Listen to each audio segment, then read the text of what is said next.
India Today C Voter mood of the నేషన్లో ఒక నెల రోజుల పాటు రోజు రాష్ట్రాల వారీగా ఎన్ని నడుస్తూ ఉంటుంది. అందులో తాజాగా మహారాష్ట్ర లోక్సభ ప్రిడిక్షన్ వచ్చేటప్పటికి ఇవాళకి అక్కడ ఎన్నికలు జరుగుతాయి. అసెంబ్లీ ఎలక్షన్స్ లోక్సభ తర్వాతనే జరిగినాయి.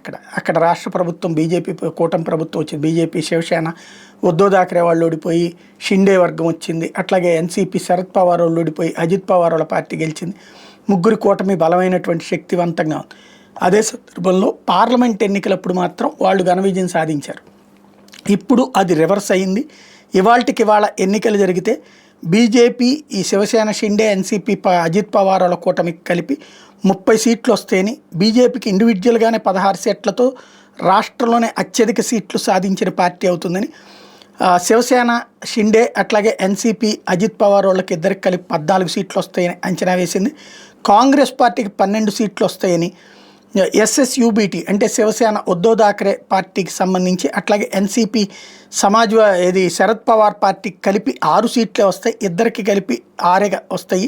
కాంగ్రెస్ ప్లస్ ముగ్గురికి కలిపితే 18 సీట్లు మాత్రం వస్తాయి అన్నటువంటిది వీళ్ళు వేస్తున్నటువంటి అంచనా.